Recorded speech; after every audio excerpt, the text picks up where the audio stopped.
Okay, Wolfpack, we got Tuesday. We're going to start a little bit different, or I guess a more advanced, more progressed little push complex, comfortable barbell movement, mechanical shenanigan.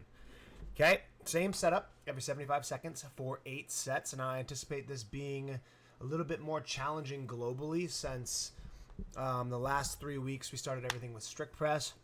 Not very heart rate oriented, not very full body oriented, just very shoulder press strength oriented. Okay, so we're just gonna get a little bit more movement involved with our whole body, working through these different pressing motions.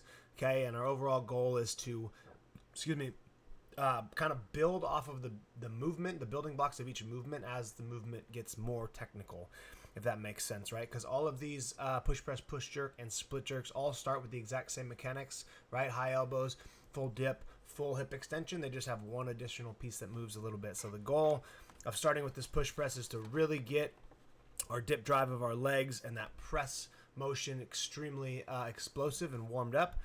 And then kind of like we do with our Oli, right? We replicate everything we've done on this first one, and we just change the technicality, change the catch position a little bit, and we have a little bit more success. So a lot of times with heavy push jerks or heavy split jerks, right?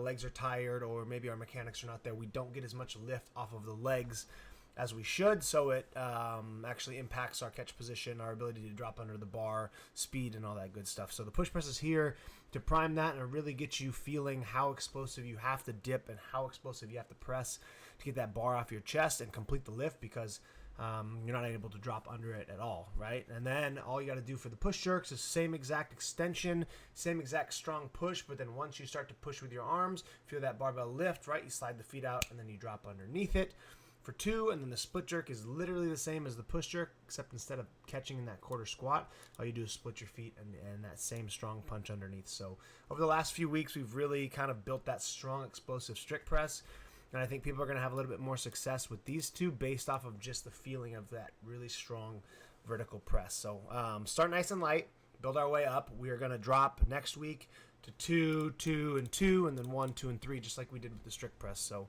don't try to break any records tomorrow. Just get comfortable with this long complex. Like I said, it's going to be a little bit more heart rate oriented since you are dipping and driving on each one. Okay, so just be prepared for that, and then find yourself a heavy weight for the final complex. Okay. BSG Gymnastics, okay, it's a lot of volume, and I understand that, but it's a really, really good opportunity to practice these movements under different fatigues, kind of test out some different sets, utilize more of our body on the handstand push-ups, utilize more of our body on the second round of kipping, and then the final set of push-ups is just kind of just for volume, exposure, and overload, right? So 30 toes to bar. We need to choose an appropriate rep count or movement where we can try to get these done in sets of 3 to 5 to start. Our goal is always to get through as many as we can of the full movement pattern before we switch gears, but I think it's a great opportunity, since we have multiple sets here, to really try to hone in on our kipping mechanics, especially on the first ones, and then you're going to need them a lot on the second one. So we are going to have midline fatigue here, midline shoulder fatigue, and it's going to make these toes to bar harder. So like I've said in the past, I would rather see people perfect the kip of the toe to bar where we just go really high knee raises. We're staying in that big kipping motion, and that becomes the norm for us, rather than doing one toe to bar and then kind of shifting and then doing one toe to bar, right? We're just building an improper movement pattern, and you're actually lowering the intensity of the workout since it's taking us longer to get through it, and your forearms are just going to burn out more than your midline. So maybe choose tomorrow to perfect, maybe do one set of 10 or something, really, really perfect knee raises, and then do a couple knee raises on the next set, and then replicate the same motion. Try to take your toes to the bar and maintain that exact same kipping motion, because the longer we delay from actually doing the right kipping motion, where we're bringing our knees as high as we can into our armpits up to our elbows, we're probably not going to really learn this toe to bar mechanics. And once you get the mechanics, they're actually pretty simple. So take it upon yourself to maybe scale down a little bit of our toes to bar if we're a pendulum swinger, and we can learn the proper kip and then progress our toes to bar forward, right?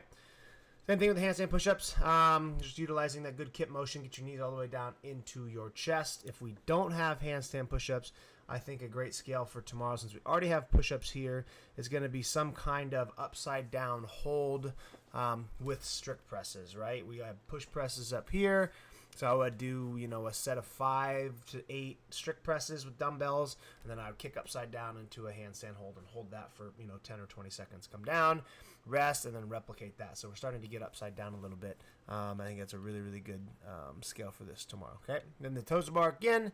Replicate the same motion we did in the first place. And then the final one is push-ups. Again, this is a really good opportunity to get some strong press strength and volume. And also, if you're wanting to improve your handstand push-ups, I feel like push-ups are probably the best way to actually get better at handstand push-ups, believe it or not. So take it upon yourself to make sure you're doing these as perfect as possible. Remember, we can scale these with a band so that we can keep our midline nice and tight, go all the way down to our chest, and all the way back up, and maintain that good hollow position.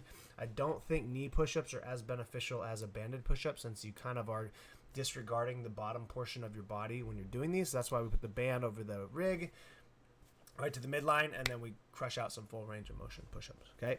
For plus, you're doing strict, and then a whole bunch of handstand push-ups here. So this is a very aggressive amount of handstand push-ups. So if you do plan on doing handstand push-ups here, just be aware that you're going to get through probably 20 to 30 okay, and then the next 30 are going to take a long time. So I would shy away from this, or maybe if you're looking to get some extra handstand push-ups in, maybe do 30, 20 or 30 handstand push-ups here, and then finish with push-ups. That way we're not spending the whole time doing singles and doubles on the handstand push-ups. But other than that, very beneficial day.